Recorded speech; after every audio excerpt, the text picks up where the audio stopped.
ओम शांति। अनुभव गाथा इस पुस्तक में आज हम जो अनुभव पढ़ने वाले हैं उस अनुभव के आधार पर आपको वीडियो के अंत में एक सवाल पूछेंगे जिसका सही उत्तर आपको कमेंट में देना है। तो चलिए आज हम अनुभवों में सुनते हैं। बाबा ने कहा, बच्ची नष्टो मोहा है। इस विषय पर ब्रह्मा कुमारी राज बहन नेपाल अपने अनुभव इस प्रकार सुनाती है। मेरा लौकिक जन्म धार्मिक आस्था रखने वाले एक संपन्न परिवार में सन 1938 में हुआ था। भौतिक सुख सुविधाओं से संपन्न जीवन होते हुए भी अंतर्मन में प्रभु प्राप्ति की एक इच्छा सदा बनी रहती थी। सन 1960 की बात है। लौकिक भाई के जन्मदिन पर फगवाड़ा अर्थात पंजाब में लौकिक परिवार के सभी सदस्य इकट्ठे हुए थे। उस समय बड़ी बहन भागजी ने कहा कि बटाला में ब्रह्मा कुमारी बहनें आई हैं, बहुत अच्छा ईश्वरीय ज्ञान सुनाती है। वे भगवान को भोग लगाने के लिए संदेशी बनकर ध्यानावस्था में ऊपर जाती है और परमात्मा का दिव्य संदेश लेकर आती है। यह दृश्य बहुत अलौकिक और देखने लायक होता है। इस बात को सुनकर मुझे एक तरफ आश्चर्य लगा और दूसरी तरफ देखने की अभिलाषा भी मन में पैदा हुई। इसी अभिलाषा को मन में संजोए हुए 2 दिन के बाद मैं भाग बहन जी के साथ अमृतसर स्थित आश्रम में गई और ईश्वरीय ज्ञान से परिचित हुई। मैं अशरीरी हो गई।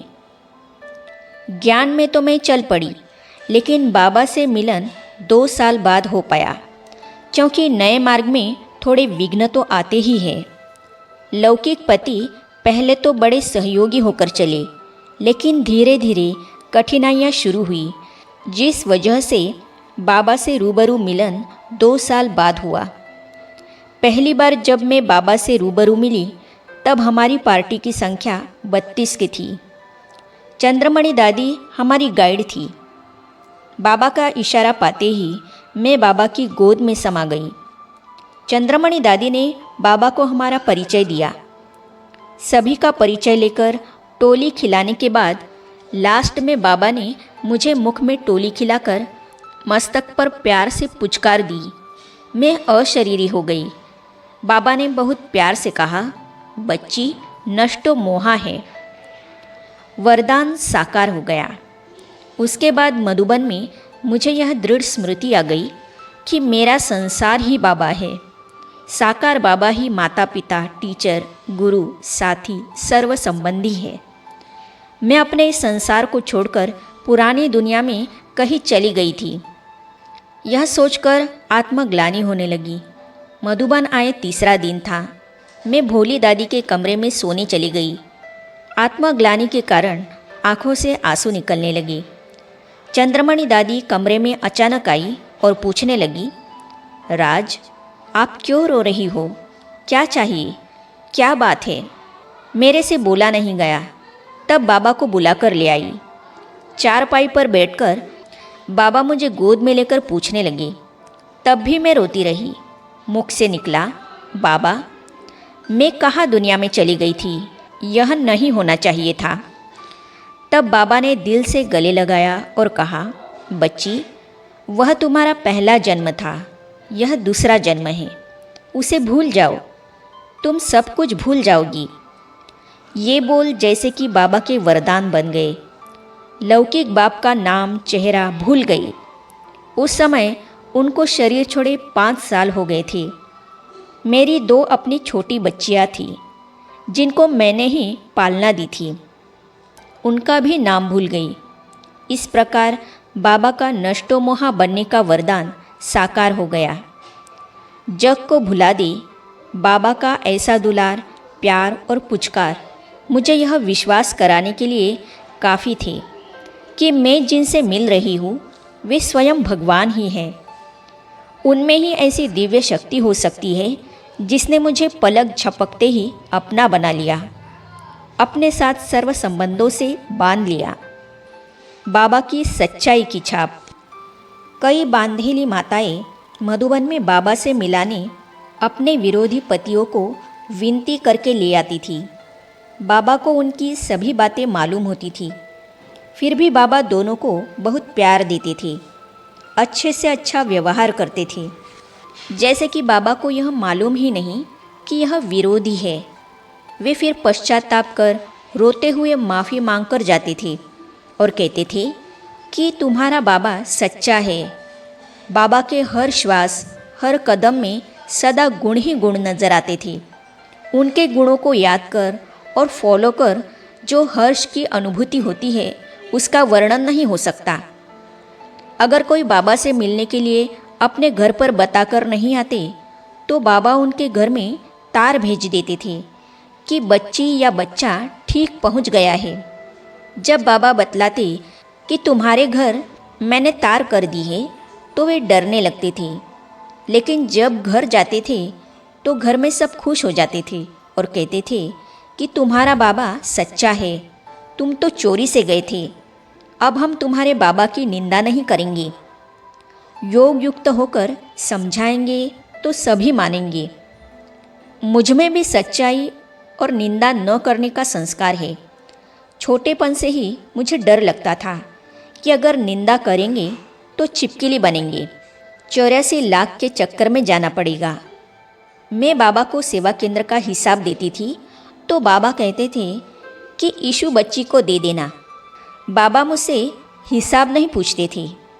एक दिन बाबा ने कहा, तुम बड़े बड़े लोगों, कारखानदारों एवं होटलों के मालिकों के पास जाकर ईश्वरीय संदेश देने की सेवा करो। मैं डरती थी। बाबा कहते थे, तुम योग युक्त होकर समझाएंगे तो सभी मानेंगे। गर्म शॉल आदि खरीदने के लिए मैं कारखाने के मालिकों तथा व्यापारियों के पास जाती थी और उनको बाबा का संदेश सुनाती थी। वे शॉलों की कीमत कम कर देते थे। ऐसे बाबा के वरदान मिलते गए। उस समय तो मालूम नहीं पड़ा, लेकिन बाद में वरदान महसूस होने लगे। एक एक महावाक्य वरदान बन गया। बाबा के पास छोटी छोटी बच्चियाँ आती थी।